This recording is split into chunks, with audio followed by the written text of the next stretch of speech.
伊朗在这场战争里头，它有2个重要的目标。第一个就是彻底把美国的势力推出中东，所以你很明显的可以看得到，伊朗是有节奏、有目的在做这件事情的，就是以牙还牙，以眼还眼啊。他就是告诉所有中东的国家说，你们不要以为有美军的基地对你们来说就是安全保证，有美军的基地反而对你来说是一件倒霉的事，因为有美军的基地，所以你就被打了。你仔细看一下，美国自己在中东的基地，他自己都守不住嘞。你看到伊朗现在封锁荷姆兹海峡，他在切断美国跟这些盟国的关系。那么在这个情况之下，大家都要跟美国保持距离了。好，观众朋友，赶快来关心这个极速飞弹是轰炸了特拉维夫，来自于伊朗的极速飞弹。杜拜机场现在正式的关闭了它的领空，还有数百人紧急的撤离在机场。我们要看到的是波湾现在火烧连天，另一方面，今天也会特别来关注到的是美军派的5000名的精锐部队要直抢荷姆兹岛吗？能源咽喉是否变战场？今天就这些议题，我们一起来做关心。赶快来关心到的是，美伊战争现在升温到整个波湾地区，现在也沦为战场了。最新情势，我们来赶快关心，是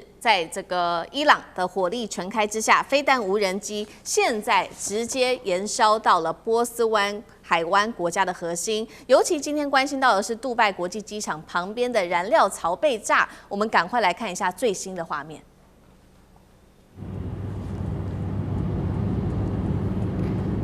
从画面上可以看到，杜拜国际机场旁边的燃料槽被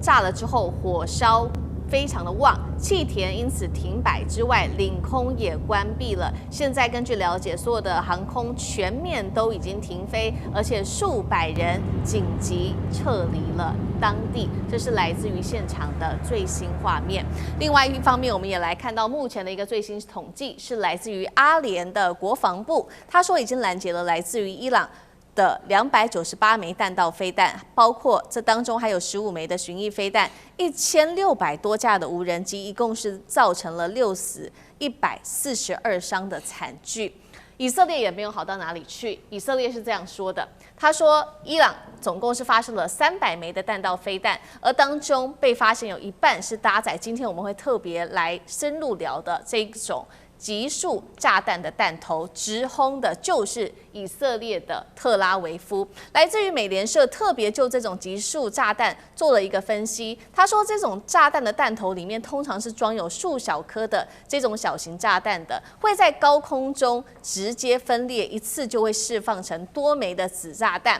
而每一枚的子炸弹又有达到数公斤的炸弹，涵盖范围达到10公里，等于是你一炸下去，整片区域就是无差别的一起做轰炸了。这是来自于以色列这边的最新的军情。意大利军方也说了，现在位在科威特驻有意大利跟美国的2国空军基地，最新传出也遭到无人机的袭击。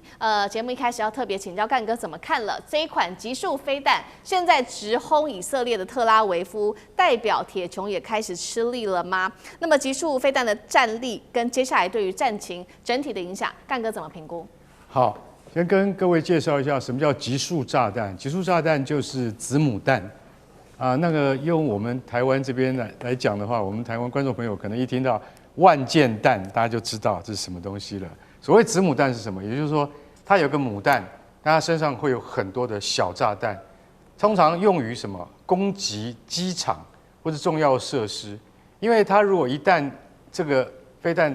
它脱离之后，它砸下来的时候，它就有数百颗小弹，你看起来像钢珠，但实际上的杀伤力强多了。它就攻击机场跑道啊，攻击机场跑道之后，你飞机就不能起飞了。这是一般我们认知的极速弹。但是呢，也有专门用在哪里？就是用在人员杀伤这样子的极速炸弹。这种极速炸弹呢，你知道是从什么时候开始就有了吗？在1939年的时候，德芬战争啊，就是俄罗斯跟芬兰的苏芬战争里面就已经看到了，它那个炸弹叫做什么？叫做莫洛托夫面包篮，因为它那个炸弹大的跟一个面包篮一样啊，要很大的飞机才能够载它。但是当它释放出来那个小炸弹的时候，可以把整片村庄都给摧毁。所以说，其实它的杀伤力很大，但是它的穿透力不强。那主要是在用于说，我这边有很大一片的敌军，那我们今天是要这个消灭这批敌军的时候，而不是要摧毁防御工事的时候，我们就用集束炸弹来攻击它。那伊朗现在它使用了集束炸弹来攻击特拉维夫，那特拉维夫就像这种炸弹对于现代的钢筋混凝土，它有一定的这个困难。为什么？因为如果人员市民他是在这个建筑物内的话，那比较不容易受到伤害。可是如果说你是走在马路上面的话，他这个被攻击到是非常可怕的。所以像这样的集束炸弹，在国际的公约里面是不准被使用的。那在奥斯陆，也就是挪威的奥斯陆，在2008年召集全球180个国家大家共同商议，就是说，基于人道主义，我们现在不能再用集束炸弹，也就是子母弹的攻击。可是你知道没有签约的是哪些国家吗？中国、美国、英国，还有俄罗斯，还有台湾。为什么？台湾说不行，如果解放军打过来的话，我们一定要用集束弹，因为我们是在海峡用的，不会伤及无辜跟平民。每一个国家都有自己的说法，每一个国家都有自己的看法。美国当然不可能不用，因为为什么？这玩意儿是他几乎是他发明的，所以他在那个越战的时候，他不知道用集束弹杀了多少越南的无辜百姓。到了以色列手上，那真的他在那个黎巴嫩用的更多。为什么？因为我不知道谁是哈马斯啊，我干脆投集束炸弹，全都给杀了。所以你会知道为什么医院也会中了集束弹，就是因为这样的关系。所以集束炸弹在人道主义上面的话是就是没有办法被接受。可是他现在如果说伊朗用了这样的炸弹的话，那坦白讲一句，也就是战争的一种手段，因为它不是对着军队而来，是对着平民而来的。我认为在这上面的话，可能还是有一些国际争议的。对。不过以色列用了，那我伊朗怎么可以不能用呢？在这种情况底下，只要是对敌人能够造成伤害的时候，我都可以用任何的武器，只要能够达到效果。美国在二次大战结束的时候，他准备对付苏联军队，用于他们第一种战术的地对地飞弹，叫做诚实约翰飞弹。你知道那个弹头里面装的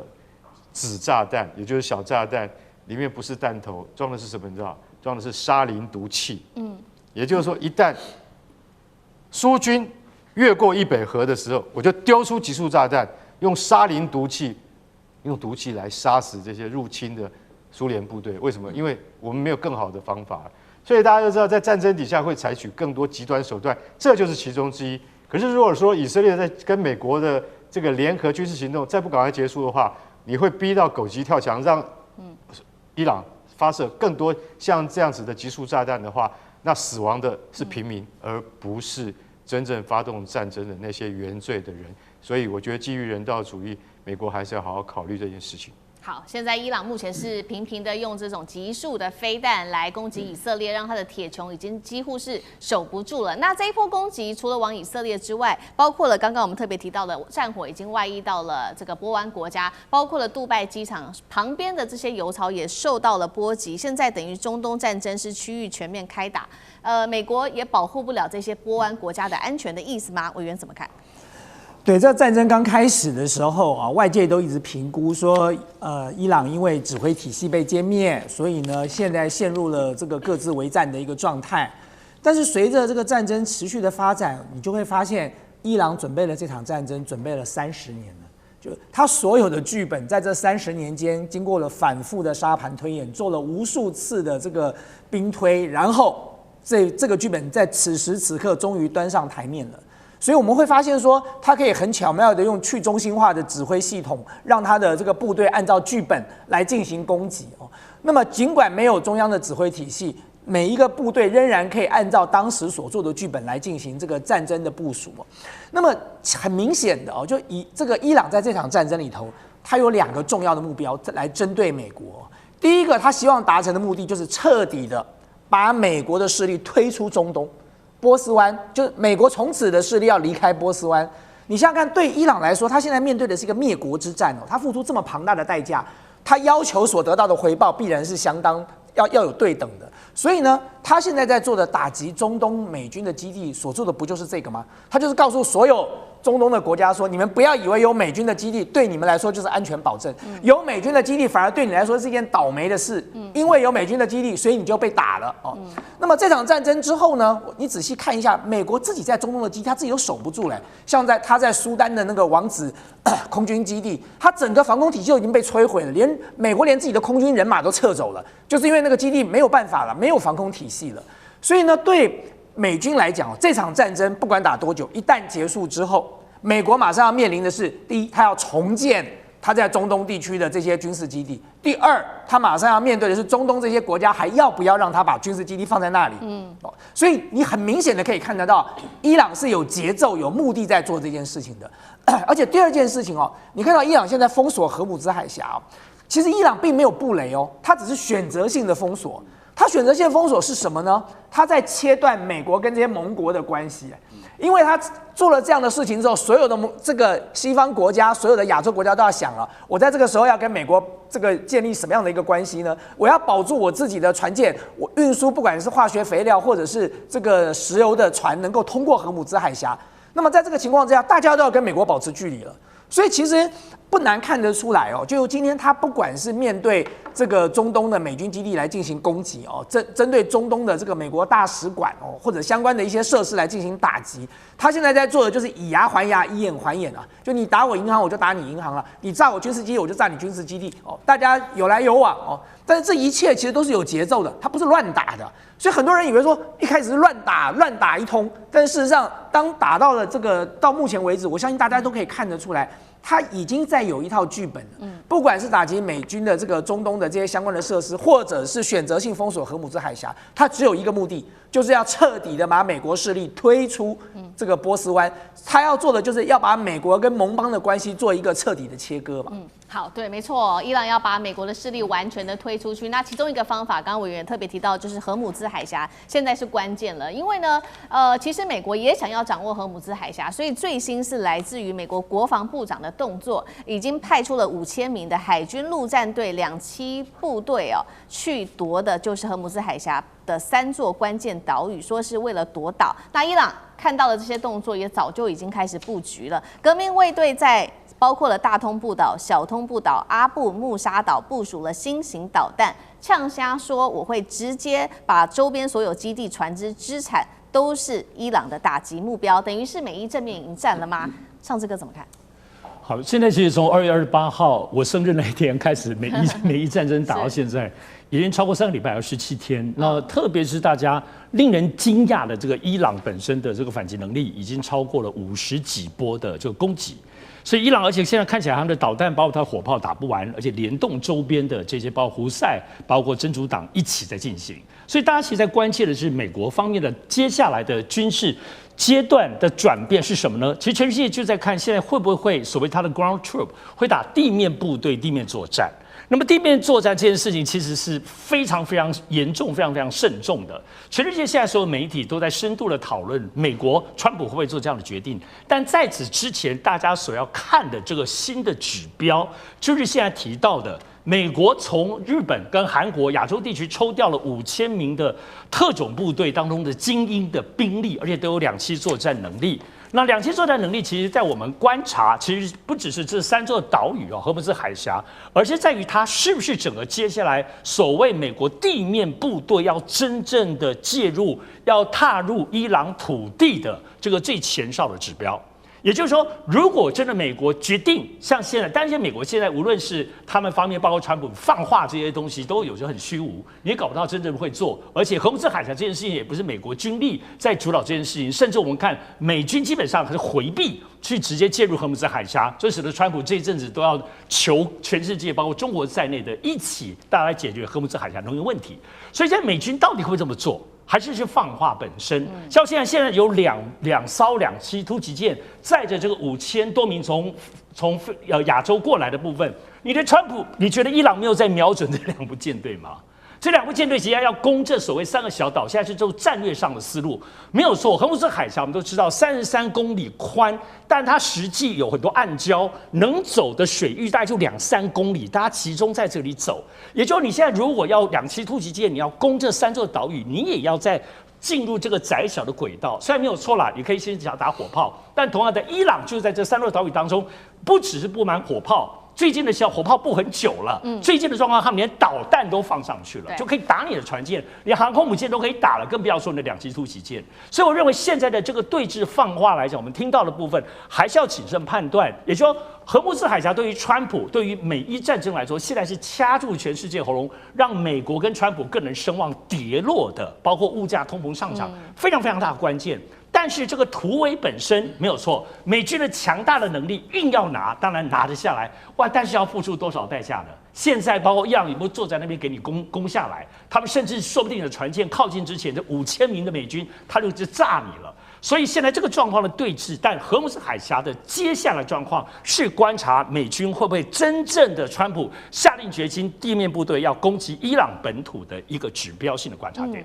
好，中东的火药味越来越浓厚。今天持续要来关心到的是伊朗它的700枚的飞弹、3600架的无人机狂轰哦。那么美军的战损的部分，等一下我们会帮观众朋友一起做整理，包括了7架的加油机受损之外，战损现在真的是狂飙。纳坦雅胡的部分，今天也会来关心是不是遭到斩首了呢？因为人消失了好一阵子了，今天会一起来做关心。我们先来看到刚刚特别提到了嘛，这个伊朗它出了一个最新的攻势，也就是针对以色列又狂轰了700枚的飞弹、3600架无人机哦，朝着以色列发动。那么我们来看到目前呢，美军在中东多个军事基地，还有它的资产跟以色列内部的战略设施都是受损的，这个是在它的伊朗的打击范围内。赶快来看到目前的最新数字损伤，来自于伊朗的说法，美国跟以色列部队的死伤人数已经达到了伊朗估计5000人这么高。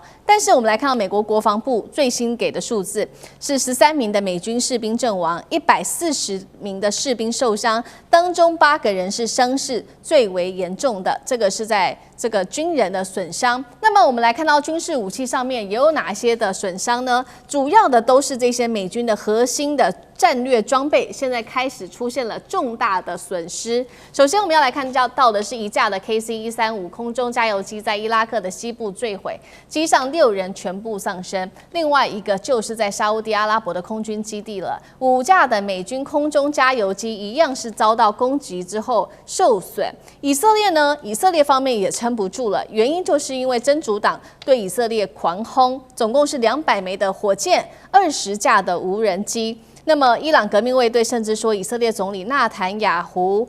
还活着，维持继续追捕，并且会杀死他。但是现在有关于纳坦雅胡到底人是否已经遭到斩首的说法不一，因为有各种很奇怪的影片。首先是纳坦雅胡最近公布了一个影片，是说他在这个影片当中呢，出现了6只手指头，所以大家就在看说这个影片是造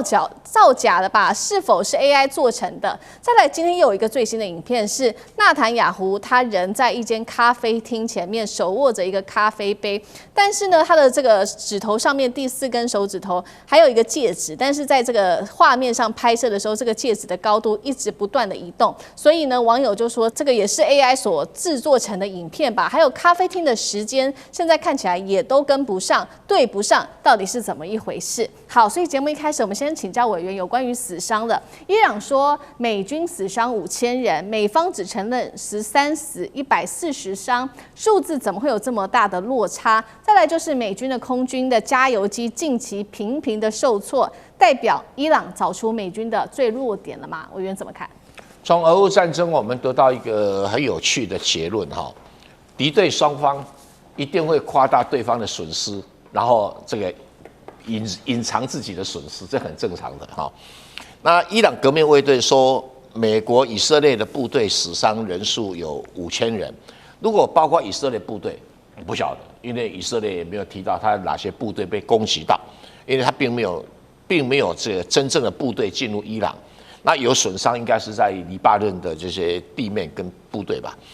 那美国呢？美国的死伤人数应该不会太多，原因是什么？他找到空城计，大概测的差不多了。只有那两个几个6、7个在伊拉克的傻蛋，听到说，哎呀，无人机来了，嗡嗡嗡那么大响，他还觉得没什么、啊，就被炸了。所以比较特殊的案例哈。那美国有没有死亡那么少？可能也不会那么少哦。但是你现在根本无法去查证。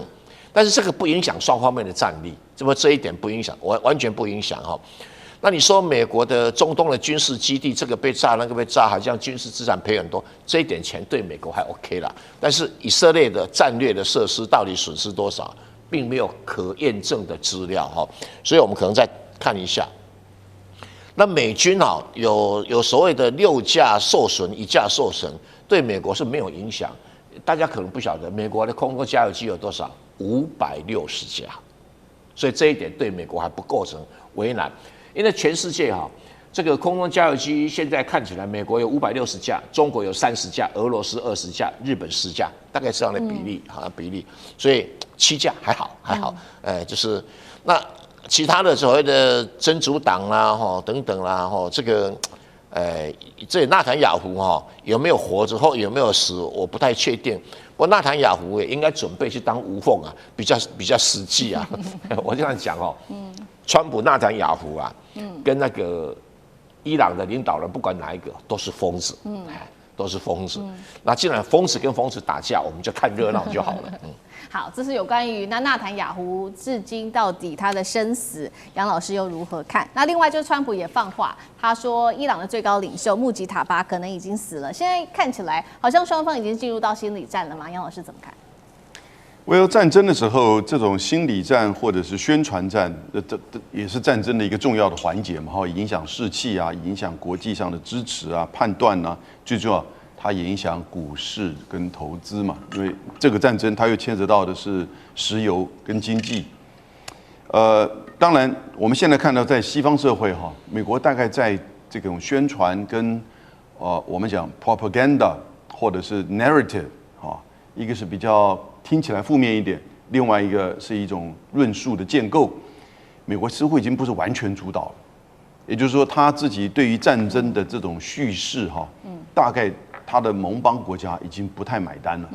他自己内部其实也是分裂的，不太买川普的这个说法。因此，就有《纽约时报》这一篇文章，它的标题就叫“这个战争是一个人的战争，不是川普的战争，是以色列总理内塔尼亚胡的战争”。内塔尼亚胡10月7号要进行选举，在战争发生之前2月份的时候，连续的民调其实对他的这个政党维持。就是多数并不利，那因此你就看到2024年的时候，连续2次他想要引拜登政府进来帮以色列去打伊朗，他没有成功。那个一次是在叙利亚打伊朗大使馆，另外一次是在德黑兰暗杀哈马斯的领袖。可是你看去年到现在，他2次成功的引导川普介入跟伊朗的战争，而且等于是直接攻打。去年还好，只是打所谓的核子武器，打完这就停下来，好像还言之有物。那但是呢，今年其实这种斩首到现在，他已经不知道他的战略目标是什么。因此，我们现在看到，双方都对这个领袖在做一种所谓生死的这种猜测。这也可能在战争当中的的确确是有受伤。那个影片呢，我也看了一些报道。的的确确有一些很应该被质疑的真的是前后不太符合，而且影片他那个6根手指头很明显，所以他后来在数手指头是告诉你我手指头很清楚啊，可是呢他那个戒指又不断的变动，不过那个可能是拍摄角度有各种的说法，所以你就看现在已经变成宣传战、心理战了，变成就是在主导这个至少社群网站上面的一个讨论的话题，可是它会不会影响到真正地面？跟这个空中的轰炸呢？那我觉得其实它的影响是有限，最后还是会回到这个战争要怎么去进行。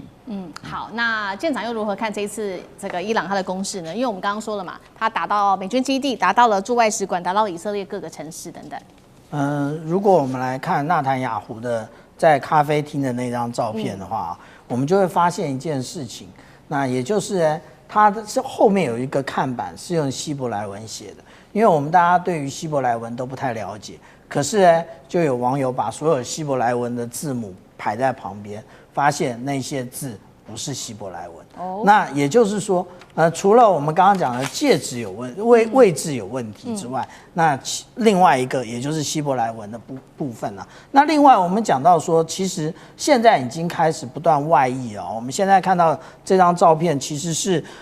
美国驻伊拉克的大使馆，那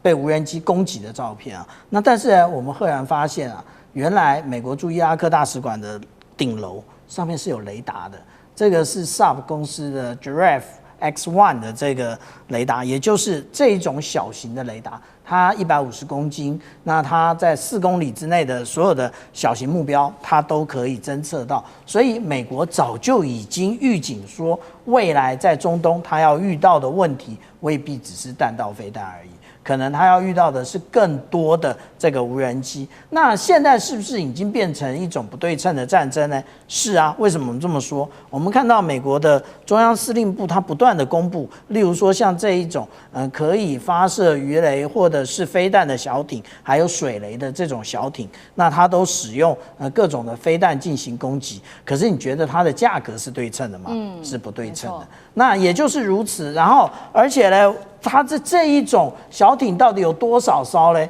那当然啦，我们来看，如果在战前的话，那其实这个也就是一眼看不完啦。那一眼看不完的时候，但是如果我们最近跟着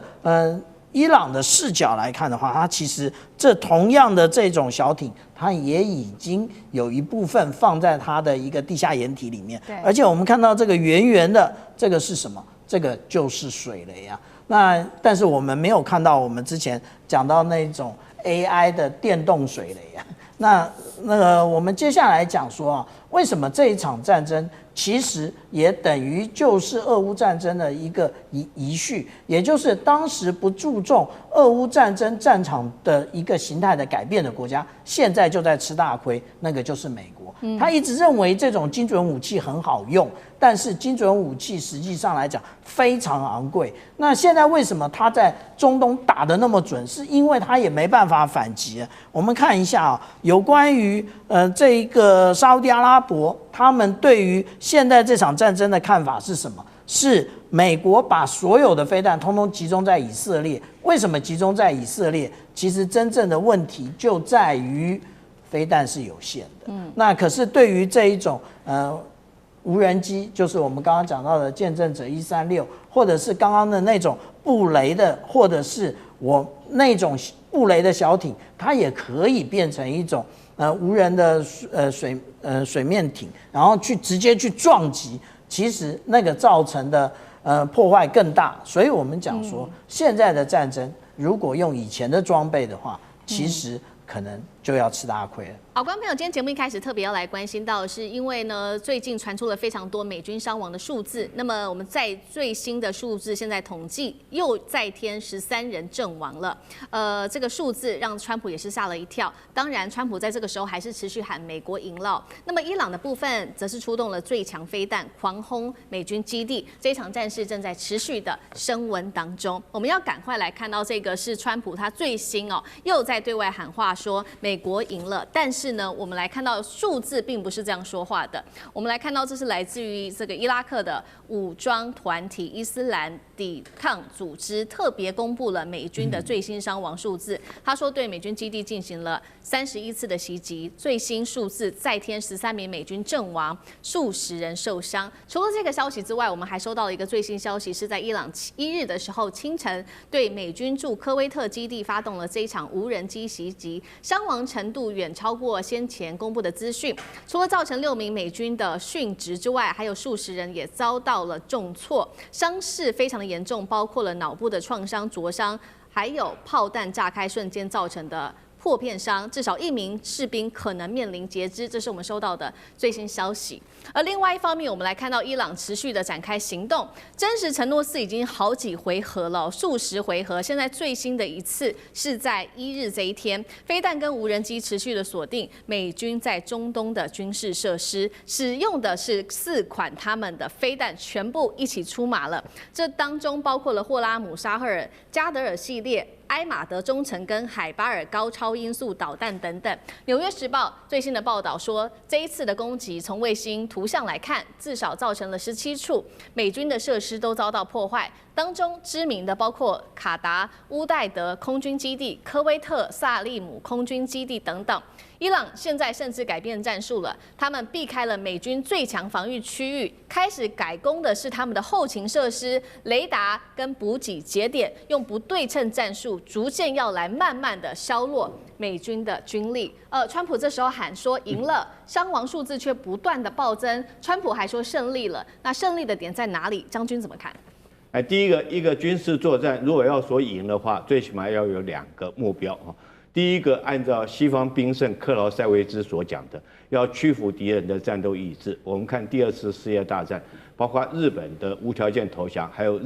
德国的战败投降哈，都是接受同盟国的条约，屈服他们的战斗意志。第2个，你要达到你的战略目标才能够说是你赢了。那这次美国发动这场战争，很明显的，我认为他的战略目标第一个就是要推翻伊朗的神权政体，建立一个亲美的政权。那第2个来讲，就是要伊朗去除它的这种长程的战略导弹或者是它的这个核武设施但是我们看到这2个战略目标美国到现在虽然说花了很多的武器，可是也没有到目前为止并没有达到。那为什么川普在礼拜1的时候他就说这场战争已经结束了，但是礼拜2我们看到伊朗加大力度，又再一次的打击。那今天川普又冒出这句话，说我已经打到我该打的目标了我该攻击的都已经攻击了，消灭差不多，打了这个5000多个目标。那这场战争大概已经快收尾了。我认为川普会讲出这种话，就会川普的赢学，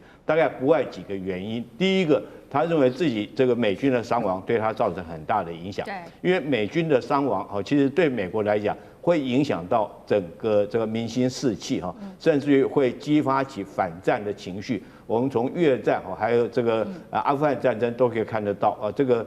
毕竟川普是民选的总统，他之后还要面对其中的选举。那如果说是过多的美军伤亡引起美国老百姓的反战的情绪来讲的话，当然不利于他这个其中选举这是他国内的因素。那国外的因素来讲的话，我们都知道这个近期因为荷姆兹海峡被封锁造成全世界的这种这个油价的这种飙涨，还有这个天然气的飙涨那不利于全世界的这种经济。甚至于各国都已经开始要释放出战备储油，不然的话通货膨胀。通货膨胀不要以为说美国自己有产油就可以幸免于外这个油价一涨是全世界的，包括美国民众现在已经感受到这个油价的上涨对他们生活造成压力。那当然对全世界很多的国家尤其是同盟国家更是如此，尤其是海湾这些国家因为战争的关系，让他们的油没办法卖出去。那对于这些同盟，对美国同盟的这些海湾国家，当然经济上会造成很大的影响。所以我觉得这个川普在国际上面也有他的压力。第3个，我认为川普来讲在持续战力来讲的话是不足的因为我们刚开始他可能设定的是一场速战速决借着武力的恫吓胁迫伊朗能够屈服，但是没想到伊朗虽然说被打得很严重，可是一直坚强抵抗到现在，甚至于到今天为止这伊朗还在做，虽然说反击的力道有减弱，可是在量的方面虽然减弱，可是在质的方面来讲它并没有降低。所以我认为川普他可能因为自己知道长期下去对他是不利的，在这种状况之下，他只能给自己找一个台阶下，说我们赢了。我觉得他讲我们赢了，紧接着下来他就想办法要结束这场战争。好，川普想要赶快的结束这一场战争，那同时纽时也特别指出了说，伊朗现在专攻的就是美军的弱点。那美军的弱点跟川普的弱点，赖老师又怎么看？美军的弱点就是美国的武器，它现在缺稀土，所以它的高昂贵的、高精密的这些武器的制造商，它需要稀土。那我们来看看现在的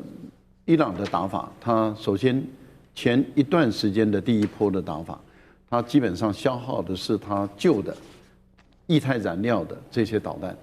可是它用它便宜的旧的液态燃料的导弹搭配无人机，去消耗你美国的昂贵的防空导弹，所以他在前几波的时候，不管是美国或是以色列，它的昂贵的防空导弹基本上被消耗的情况非常的严重。那美国的昂贵的防空导弹，不管是在乌克兰战争已经被消耗一大部分，在前段时间红海，也就是去年，也门的胡塞组织在红海对于美国、以色列、英国的这些油轮的攻击，其实我们也很明显的看到，美国的杜鲁门号的航母，它基本上都已经烧到都黑了，也就是说，它的防空导弹打到都已经没办法再打的一个情况。这代表什么？美国的这个防空导弹是它的很大的弱点。那这些昂贵的导弹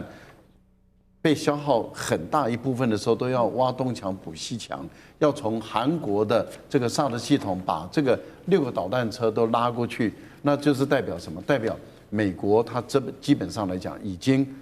这赶不上。就是生产制造赶不上所消耗的能量，这第一个它的弱点就出来了。接着你看到的是，它开始用无人机去要把中东地区的这些已经花了几十年，花了不知道多少个1000亿的钱所打造出来的这种金融中心、交通运输国际枢纽中心，还有就是未来的数位发展中心、AI 中心的这些阿拉伯海湾国家，全部要引入战争。而伊朗吃定的就是这些海湾国家不可能跟伊朗发生交战，因为他们很明显的知道这不是属于他们的战争，而他们如果帮美国或是以色列，特别是以色列来帮以色列打这场跟伊朗的战争，这显得更荒唐、滑稽、可笑。所以他们不可能在被挨打的情形下，他们也反制的跟伊朗变成交战。为什么？迟早美国他撤走了以后，那这个就是他们要面对的是一个跟9000多万人的战争，他们也不能这样打。这个对于川普来说，这也是他的弱点。为什么？因为中东国家这些富有的国家的经济、财政、金融跟美国的华尔街的经济、财政、金融是交织在一起的。那当中东的国家在这方面受到伤害的时候，对于美国的本土的金融的这些基金，他们也都会受到伤害。这个是金主上的一个伤害，所以我觉得金主就会影响到川普本身所获得的这个竞选的经费。你想这样的一个情形下，最后一个就是对美军来讲，它最大的弱点，您刚刚一开始已经有讲了，它最大的弱点就是打瞎你、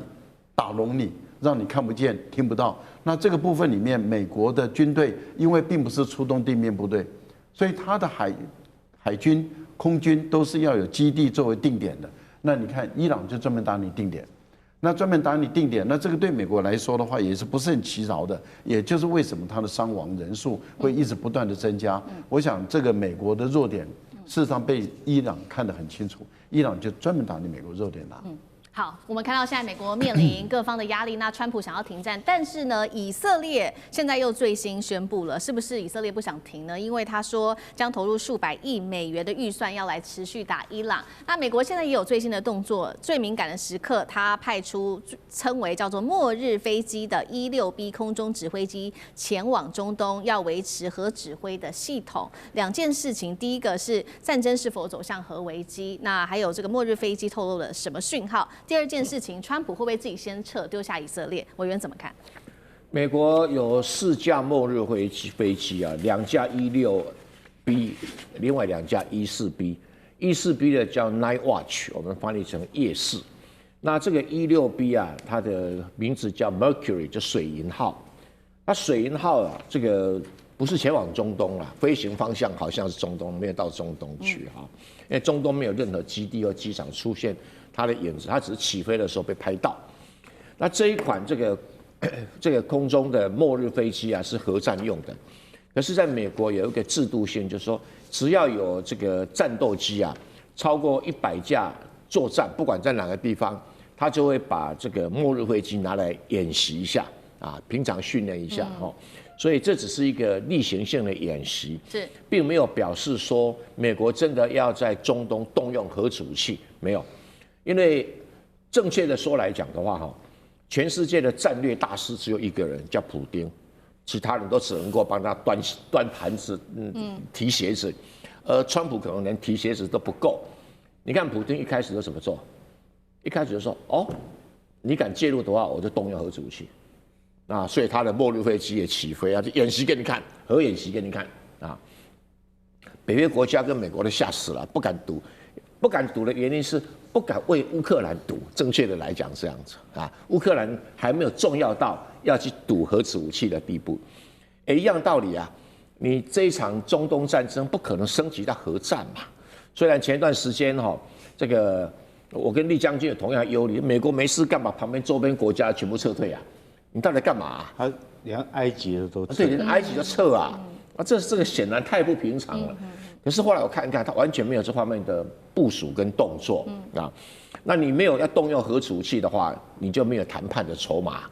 普丁会不会真的打，没有人知道。他就跟你摆出一个架势，你就不得不就这个事情进入考虑。那美国这个末日飞机没有飞到中东，而且它没有任何这个核弹演习，所以伊朗不必把它列为一种战略选项，说你会用核弹来威胁我，或用核弹来攻击我。因为要用核弹攻击，表示美国要彻底灭亡伊朗，但是不可能。而目前的国际局势，大概他也不会这么做。这个赌太大了，不至于哈。虽然伊朗人很骄傲，可是不要伊朗人被人家灭国过2次，一次被阿拉伯，一次被蒙古啊，这彻底被灭国哈。因为他的地方实在是太特殊了哈。但是你说川普受不了国内压力？会把以色列丢在战场上也不会啦，就是第一个问题说，川普不管什么国内经济压力他如果把荷姆斯海峡的控制权丢给伊朗的话，他共和党别选了。对，因为美国不管民主党、共和党所有的总统共同的政策就是要控制伊朗在中东不可以称霸。那伊朗如果控制了荷姆斯海峡，就会中东称霸这个循环的一个过程所以这个美国现在最新消息说，他要占领荷姆斯海峡，就跟后原先预判的一样会不会真的占领我不知道但是他也开始有起心动念要占领荷姆斯海峡了那接下来就看本事啊，因为我觉得川普他不是一个战略大师，像普丁这种，我愿意死多少人来达成什么战略目标，他这是一个小生意人。我今天6个人呢，死了13个人呢。在一场大战里面，这13个人算什么零头啊？你普丁会算这种东西吗？不会的所以这是个小生意人那现在这美国要达成的战略目标，他自己也不太清楚他只要举个例子，美国当年他的总统下令轰炸南斯拉夫是炸78天，硬是把南斯拉夫政府炸垮。所以有人讲说一定要派兵，其实不是，那是伊拉克跟那个阿富汗的例子，还有另外一个例子更经典。利比亚2011年轰炸几天？220天，硬是把格达费给打垮。因为你如果没有这么久、这么大量的轰炸，利比亚轰炸次数多少？9700次，动员25000次。那轰炸结果呢？其他的反对势力才敢起来推翻他。那你今天靠伊朗国防军来推翻，你才炸个几天？算了，这种叫小生意人的算盘所以川普